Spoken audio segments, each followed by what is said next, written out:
Hello, vinyl community. I'm Gary, and welcome to another episode of Physical Format Rock and Roll, where we talk about all things rock and roll and classic metal. Thank you so much for tuning in and joining me today.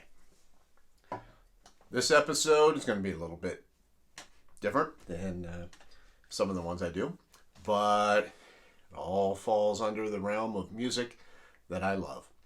And this is a episode of Overlooked Gems, which might be stretching it a bit, considering that the album that I want to talk about did reach number 7 on the Billboard charts and sold about 2 million copies. But anyway, what I'm talking about is from 1982. It's Billy Joel's The Nylon Curtain. Now, I'm calling it an overlooked gem, and like I said, that is a bit of a stretch on this one. But I think the reason why I can say that is because when you think of the other albums that came before it or right after it, right? You've got The Stranger, 52nd Street, Glass Houses, and then after it, you've got An Innocent Man, which was kind of his return to roots, or it's got some doo-wop and everything else on it. Basically, it's hey, I'm dating Christy Brinkley, and I'm pretty doggone happy. So anyway, I think when people think about Billy Joel, the majority of the songs that they think of, except for Piano Man, of course, that's probably his most well-known song, and that comes before this. But the majority of his work that he is known for comes from those albums, right? You don't see the album The Nylon Curtain brought up nearly as much as you do those. So that's why I want to talk about it, because it's an album that I really like. And so I just want to talk about it a little bit. It's a different sounding album. It was definitely a turning point for Billy Joel. This album is, he kind of gets out of the whole New York vibe kind of thing that he was known for and tackles different topics. He starts to have songs that tell kind of like more real life stories, which he would continue to do after this point.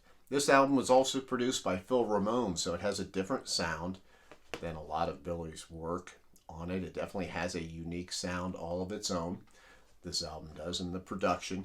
It also features synthesizers. The use of synthesizers, Billy, it's not like he had never used them before, but not to this extent, where they were sometimes in the forefront of the music like they are on this album. So let's go through the tracks on this, and some I'm going to spend a little bit more time on than others, because obviously they deserve it. So this album starts out extremely strong, right? On side 1, it starts out with the track Allentown, which is a different style of writing for Billy Joel. And the lyrics on it are just brilliant. They kind of bring you in mind of a Bruce Springsteen type song. And actually, there's a couple songs on here that are very similar to the themes, a couple of the themes on Bruce Springsteen's Born in the USA album, which this album actually predates Born in the USA by 2 years. So keep that in mind. Maybe this influenced Bruce a little bit. I don't know. But let's start out this a little bit. I'm going to give you some of my opinions and some of my thoughts on what some of these songs represent. And keep in mind, that's just me. And in your comments, you can tell me if you agree, if you disagree, what your opinions are, and so forth. But we're starting out here. The opening line here sets this up. It says, well, we're living here in Allentown, and they're closing all the factories down. Out in Bethlehem, they're killing time, filling out forms, standing in line. So right there, he's telling you something bad is going on. What he's talking about is the decline of the steel industry, the American steel industry, specifically Bethlehem Steel, which was the second largest producer of steel in the United States. The production of steel in America started going downhill throughout the 70s, and it brought havoc to cities that was their mainstay, that was their bread and butter. Another city, Cleveland, Ohio, which was once one of the more populated, one of the most important cities in the United States, kind of became known as the mistake by the lake. But a lot of that had to do with the steel industry. And so when he's talking about, Bethlehem, he's talking about Bethlehem Steel, closing of the factories, and people standing in line, filling out forms, killing time. Basically, they were dying a slow death. People were going on to unemployment. It was just a matter of time. A lot of it was because of the factories, the plants that these places had were not up to date enough. Places like Bethlehem Steel were having to import some of their materials, and that was not cost efficient for them to do the way they were set up, as opposed to running out of resources around them. And then of course the other thing that hurt the steel industry was foreign steel coming over. Cheap, more lightweight foreign steel was being used a lot more than the real heavy steel and everything that America was known for. Places like Bethlehem Steel. I'm just trying to touch on some other points in here. So I mean, the whole thing is good, but so here's another line. So the graduations hang on the wall, but they never really helped us at all. No, they never taught us what was real, iron and coke and chromium steel. And we're waiting here in Allentown. So he's saying that basically they were taught these different things in school, world affairs, maybe some idealism, different things like that. This is what you can do in the world, and yada, yada, yada, all that stuff. But what they knew is what their fathers knew. They knew the steel industry, iron and coke, and chromium steel. Those are the things that they would need to know about. Chromium steel, think of like stainless steel. Think of a steel hardener. You mix that with iron. Now, when steel is being forged, or when you're welding steel from chromium, there's a bit of a toxic gas that is produced from that, and that can have obviously ill effects on people. It can give skin lesions. It can give nasal cancer, lung cancer. But my grandfather and my dad and myself for 16 years worked in the steel industry. My grandfather had half his nose taken off because he had cancer in his nose.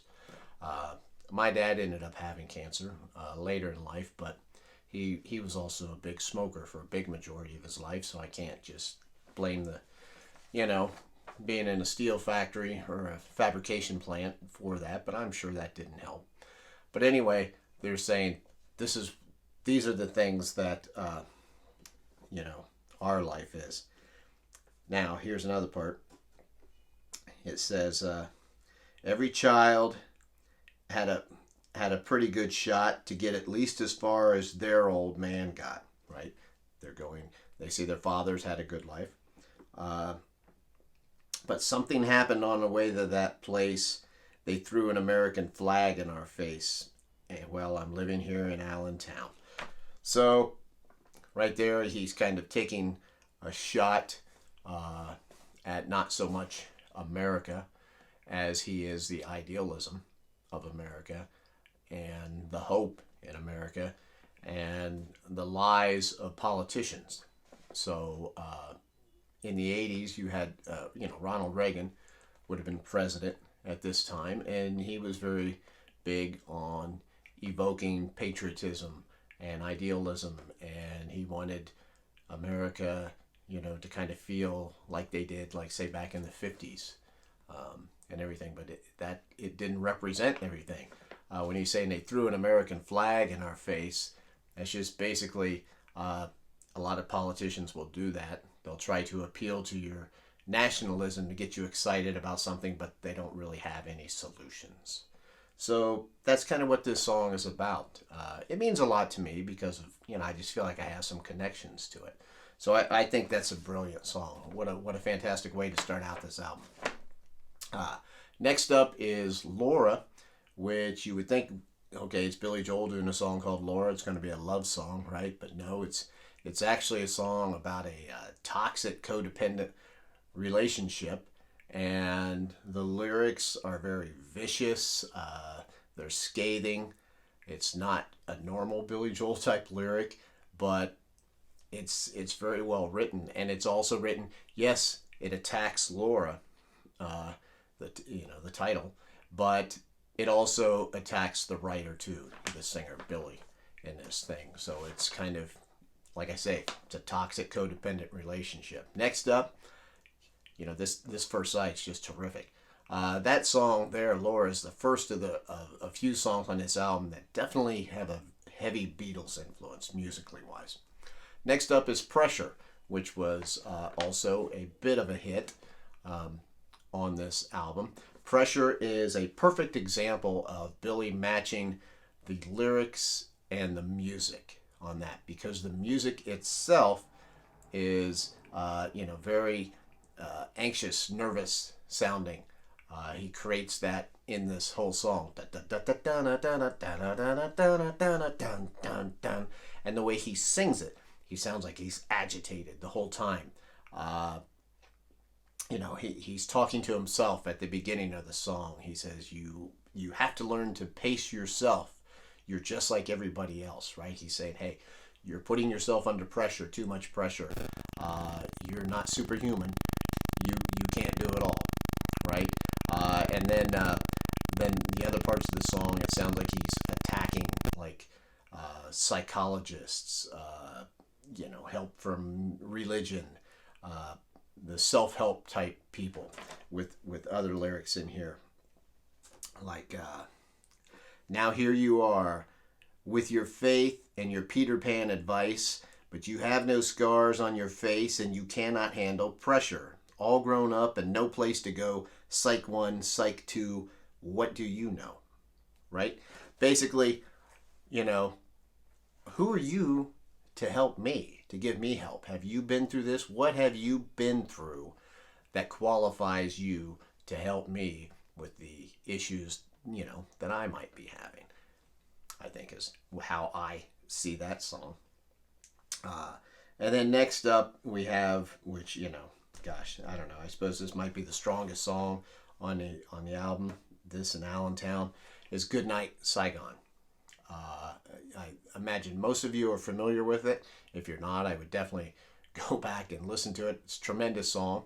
Of course, it's about Vietnam and experiences of the veterans that they had in Vietnam. It starts off, you hear the rotors, the helicopters going by, and then you have that soft piano, and there's this acoustic guitar playing, and Billy Joel is singing it in a voice that almost doesn't sound like Billy Joel, and he's singing it very softly, very weak, almost like he's talking. And as the song progresses,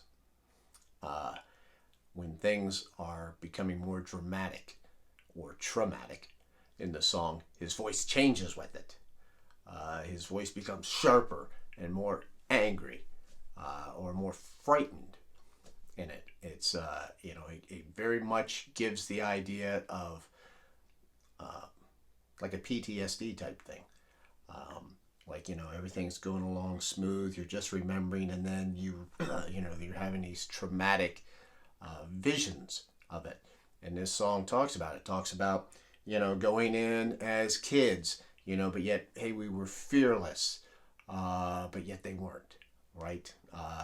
They were ready to die, they'd all go down together.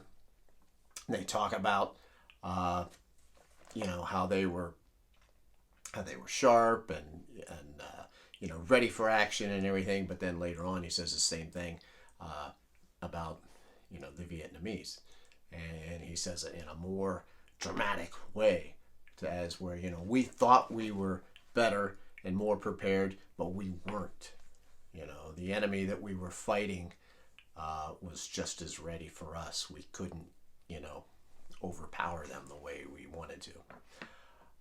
And it just has so many, I can't get into, I could read the whole song because it's just terrific. Such a well-written song. And then the ending of the song is you hear the helicopters again, and it goes on for quite a while. It fades. And then that song it takes a while, like before the needle ever comes up, just to kind of give it the impression of this is going to stay with these guys. Okay. So, just a terrific piece. On to side two. It starts out with what I consider the two weakest songs on the album.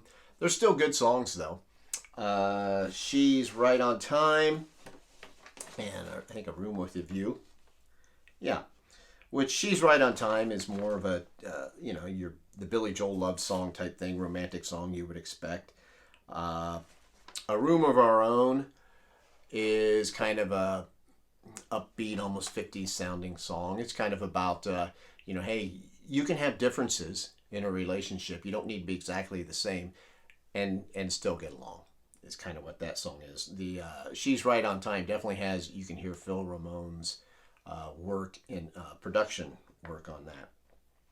And then we come up to Surprises and Scandinavian Skies. Once again, heavy Beatle influence musically in these songs, especially Scandinavian Skies, which evidently was somehow influenced by Billy Joel taking heroin, is what I read, and some of the, whatever fantasies and different things that he had while he was taking it. Those songs, both of them, lyrically, to me, they paint more of a picture than they really do tell much of a story. I don't know exactly what they're saying. I don't want to guess because I'll just make myself look more stupid than normal. But they're both very, I love that song, Scandinavian Skies. He sounds very much like John Lennon. That Scandinavian Skies sounds like it could have came off of Sgt. Pepper's or something. Very, very good song. Billy singing in a different tone than what he normally would. And then the album closer, just a terrific album closer on this too. It's called Where's the Orchestra? Now to me, this song, it's a slower song, and this is what it represents to me.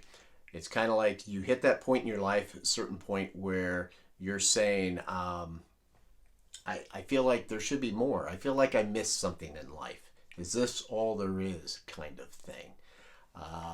He's saying like, I've missed something. The orchestra would play before a play, which he talks about in this song. Well, like he missed it.